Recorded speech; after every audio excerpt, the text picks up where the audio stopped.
Good afternoon. I'm Dr. Barton Owens, and I'm coming to you live from East Teboga, Alabama. And my intent today is to talk to you about a very serious subject that we need to talk about.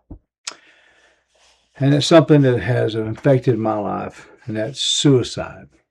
I want to talk to you about that and try to explain to you some evidence and some facts about that and talk to you about my life. My mother committed suicide. I want to talk to you about that when I was young. And talk to you about how the Lord was able to minister or to me and help me to minister to others over the years. So let's begin with some preference facts. Did you know that suicide is the 11th leading cause of death in America? The third leading cause of death of our youth. Approximately 30,000 people in America and 1 million worldwide commit suicide every year. This is 2007 statistics, though. And every 16 minutes, an American commits suicide, affecting at least 6 people instantly that affect that many people when they kill themselves or take their life by their own hand. The Surgeon General recently declared suicide as a serious public health problem. Suicide knows no boundaries, touches all ages. It touches every ethnic group, genders, occupation, geographic areas. Within these varied populations, however, certain individuals and groups are at a higher risk than others. Some have more, I guess, background to where that's something that they would do. The second factor is that they be willing to act on that awareness. When you see someone who concerns you, most suicide behaviors can be prevented, and we've done that. I belong to a Cheaha Crisis management team where we deal with first responders and they have deaths. A lot of times it could be a suicide, or schools, or in churches. And we give a psychological band-aid or psychological counseling to help them know where they are and try to help them, move on. But if you're a victim of someone you love that's committed suicide, you really don't get over that. That's something you live with. Also, postvention happens after the fact, how you talk to the survivors. Some of our roles that we do and that kind of thing are important in those events that happen. So we have to look at some of these factors. Suicide encompasses a variety of thoughts, behaviors, and actions. It's a running form of fleeing the thoughts of suicide. People have it all the time. I'm in no way going to give you any psychological advice. I'm not here to dictate what you should do or not do. I'm just going to give you the facts that I believe it's already stated that we can do with prevention hotlines, and have a few factors. I just really want to talk to you about how it personally affected me. But I'm just trying to give you a few facts to start with. In Western culture, it was prohibited after church leaders documented what they considered to be highly suicide rates, which was unacceptable. St. Augustine, in approximately 460 AD, declared that no one was to end their life in order to seek a better life and death after death. At approximately the same time, Roman law was outlawed suicide, plus mandated the property belonging to the deceased was forfeited to the government in case of the death was suicide. It was determined to be that way. Laws making suicide behavior a crime was repealed, and only very recently was it overcome. So, if their intent was to die, we call that an attempt. And of course, if they succeed in that, it is a death. They have self-murdered themselves. If we calculate a non-fatal suicide attempts as gestures, approximately 100 non-fatal attempts, gestures per one completed suicide is on average about 3.5 million people. Suicide is a conscious act of self-induced annihilation best understood as a needful, intentional act who defines an issue for which the suicide is perceived as the best solution in their life. Suicide survivors are family members. Most of them do that. They survive, include spouses, significant others, parents, children, grandparents, aunts, uncles, cousins, loved ones, friends, coworkers, classmates, and so on. Individuals of 65 years of age and older might be at the highest suicide rate of any group.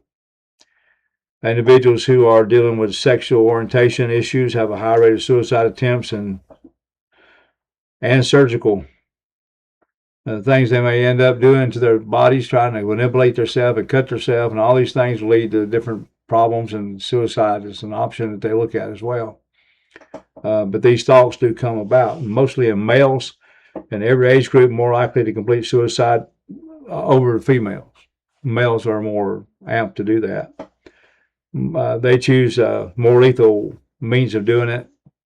If they're going to do that, they use a more lethal way of doing it. So it's a very important to know that. So if you see someone you think may be suicidal, don't be afraid to ask them. Say, hey, are you thinking of hurting or killing yourself? And if they feel like they are, you need to take action. Get in touch with somebody, some medical professional, whether it be police or ambulance or doctor or somebody, help them get help. Don't leave them alone. Do your best to help them get help. That's all you can do, because that's not a thing that should be played around with, because people today are suicidal in a lot of ways, and they take that act. Suicide warning signs like a loss or change of important relationship, hopelessness, depression, guilt, change in sleep and appetite. I just had to fill out a form recently in my doctor's office, and part of the questionnaire on it was if I had thought about suicide and what I might think about depression and all those kind of questions. So it's now even on your medical, right? They ask you that at the doctor's offices. It's a real important thing. Resources: mental health professional, chaplain, peer support team, employee assistant, substance abuse counselor, suicide hotline. Those things are important to know. For instance, there's a lot of numbers that may be better than this, but the National Suicide Prevention Lifeline was 1-800-273-TALK or 800-273-8255. But we're going to deal with those issues momentarily. But I got some up-to-date statistics that I want to read to you, just so we can make sure we're looking at the same page before I go any further on this. Based on facts of 2024 to 2026, suicide facts, about 48,800,000 people, 48,800 people died by suicide in the United States in 2024. I'll say it right in a minute. That's roughly one death every 11 minutes. Suicide is now a top 10 cause of death in the United States. Suicide increased sharply from 2000 to 2018, then fluctuated but remains high. Some stabilization recently, but still near historic highs. Teaching. We are not getting worse rapidly right now, but we're still at a crisis level. The gender effects: men die by suicide 3.8 to 4 times more than women. Men make up 80% of deaths. Age groups most affected: ages from 10 to 34. I remember reading this a few years back about an Anderson High School kid that took his life. I'm not going to mention any names in this video other than my mother's, and one race car driver I won't talk about, but those are documented their deaths. Young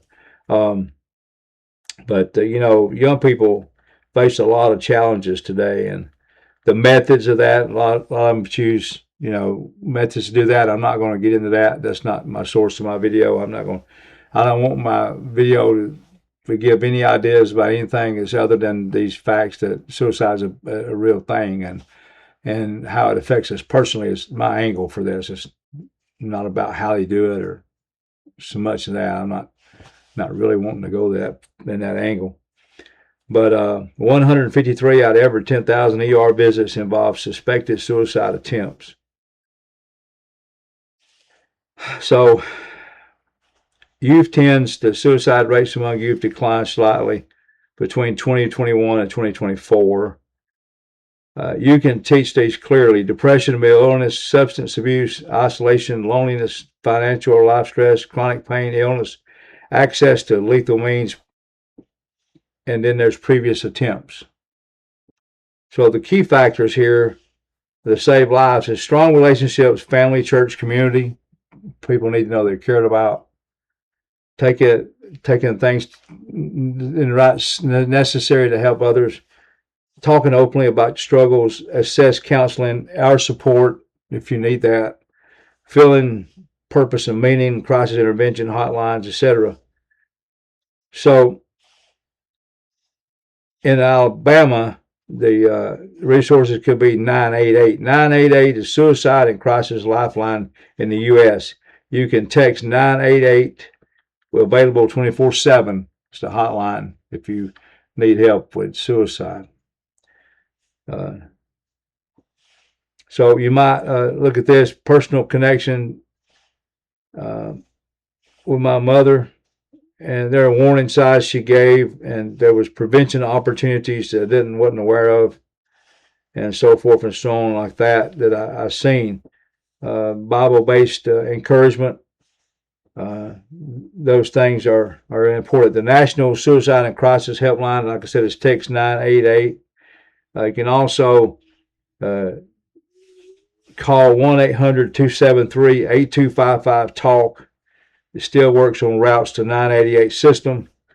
1-800-852-8336. For teens, you can text 839-863 about the suicide too, if there's something there that's important to you. Local help in Anniston. There is some Highland Help Systems, 256-236-3403. 236-3403. There's Crisis in North Alabama. They have a hotline of 256-716-1000, 1-800-691-8426. So if you're in Central Alabama, it's 205-323-7777. So just think about your situation. 911, you can call if you don't have any other choice. All those things might be of importance to you to do so. So, in 1986, I was 26 years of age. I had rededicated my life to the Lord in that previous year in 2025. Our son was 6 months old at the time that my mother committed suicide. She left a suicide note, and in that note, which I read every now and then, just the last thing that my mama wrote, and she asked me to personally do some things that she wanted done. And she blamed a lot of people, and there's no reason to get into all that. I was the one person she didn't blame, but my mother loved me a lot. She mainly stated in that note that she didn't want to be a burden. And so a lot of people take their life because they're critical as far as their health. And they want to die quicker because they don't want to suffer. There was a doctor that helped people take their lives at one time, Dr. Kevorkian, if you remember him. They were many things that were said about him and others that done stuff like that. So, for me, let's talk about it for me, because that's all I really know. I got involved in counseling. I went to seminary and I took courses in counseling and I taught counseling. I ended up with a doctorate in counseling, and so I used that mental health ability to help others. And sometimes I still do, but I don't do it for a living. I don't practice it. I don't have no degree in it or anything like that, other than my Christian degree as far as Christian um, education that I did in counseling. But it wasn't just suicide. Suicide is just one of the options that are there. So I looked at those things about what I could do to help, and I joined Cheaha Crisis Management Team about 24 years ago, something like that. And I am the chaplain of the team still, but I took a lot lesser roles due to some health issues and things from my life, and so I'm not where I was. I'm with the team. I do debriefings, that kind of thing too. But I got involved in that primarily because I was asked to, but I wanted to learn about suicide prevention, about what I could learn to help myself, because I was still traumatized. This happened in 1986, and this is years down the road.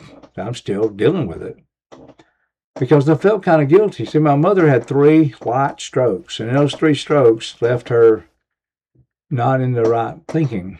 Her mentality was no, it wasn't rational anymore. It was just, she had this little mean chihuahua, and she gave that little chihuahua away, and we thought she made a good thing because we didn't like that little dog. Somebody could take care of it better than her, but that was this mean little dog, and so we kind of liked that, but not knowing that was one of the signs that my mother was getting ready to die.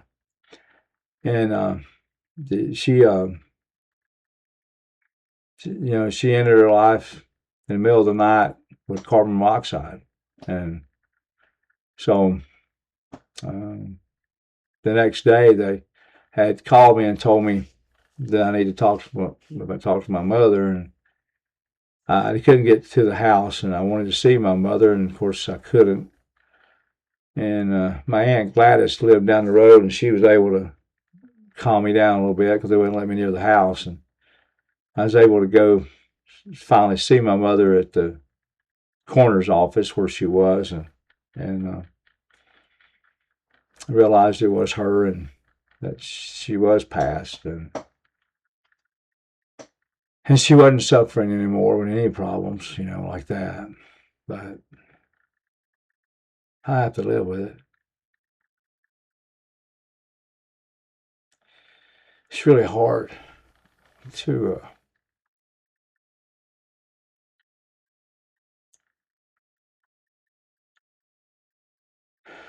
lose somebody you love like that.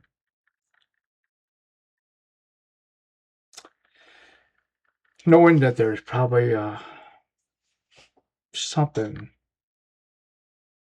I could have did, maybe. I was just trying to live my life at the time, and I didn't know what to do.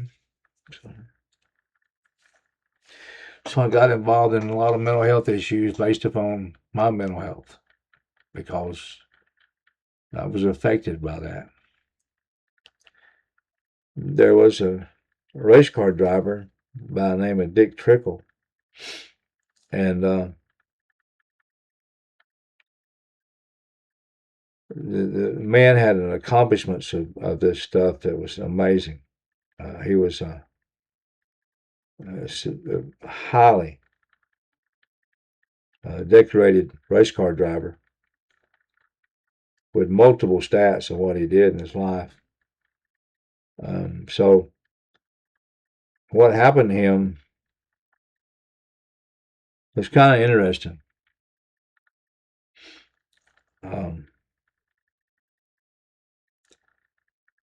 So he pretty much took his life at a cemetery.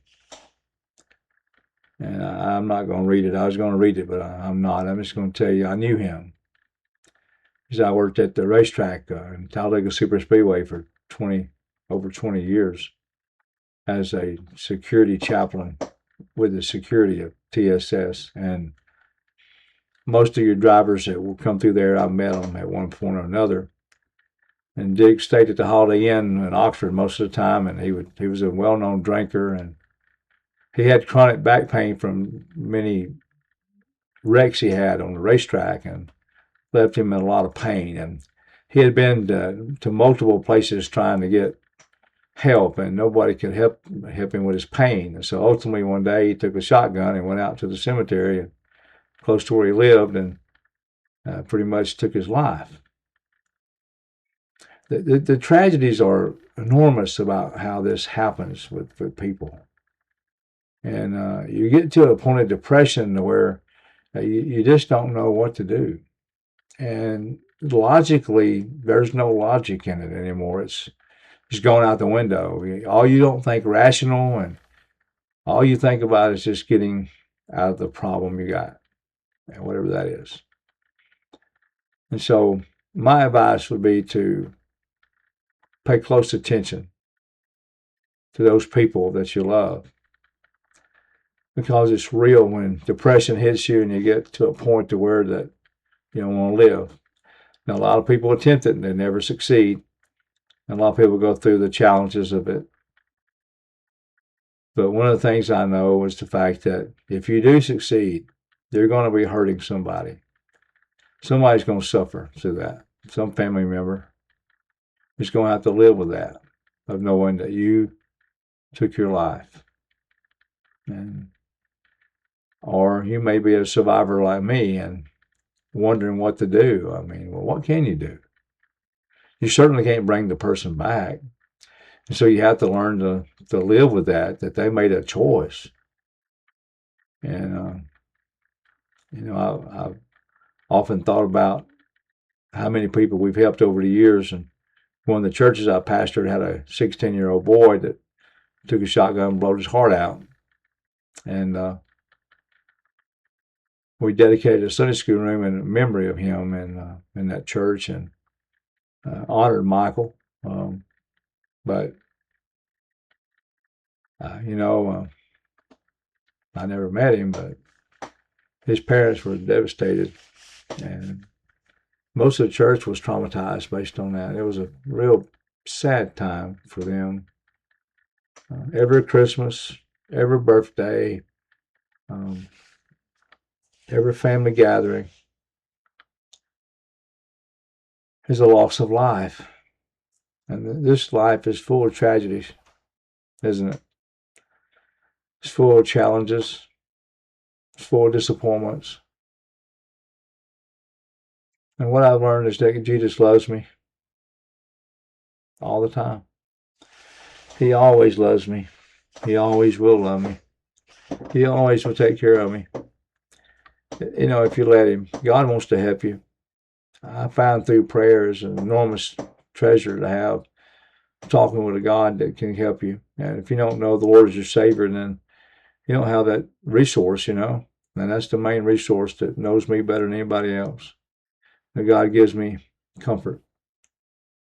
And even with all those challenges, my son didn't get to really know his grandmother, nor did she get to know him. And so to know that she missed that had to be a tragic thing for her. Can you imagine what the thoughts she must have had right up until that point? Like nobody cared about her anymore, as if she was abandoned. It was hard for her to take care of herself. And my parents were divorced since I was 10, and my daddy wasn't no help to her. And I wasn't much, apparently, because I wasn't there like I needed to be. So you end up blaming yourself. But, ultimately, I mean, they just boiled down to where she didn't have the right skills anymore to make good decisions. So we need to love people. I think a lot of times we care more about helping stray dogs than we do helping our family members. Nothing wrong with helping a stray dog, but man, your family members are just as, well, way more important to me. But so I'll end it with just saying, take care of yourself. If you're thinking about this, call somebody. Let somebody know. Get in touch with somebody. Let them help you. bartonowens@gmail.com. I'm not a suicide preventionist. I can call 911 for you, or give you, let somebody know. I can talk to you. I can encourage you. I can pray with you. But ultimately, it takes a strong family member to be the biggest help. And so think about where you are. And if your life's hard, maybe you need to reconsider your options, not the ones you may be thinking of. Get in church. Get somebody that can encourage you. You're important to God. And I don't think suicide is an answer that you should do. However, I can see how it can get to that point. So please take care of yourself. Until I talk to you another day, have a great night.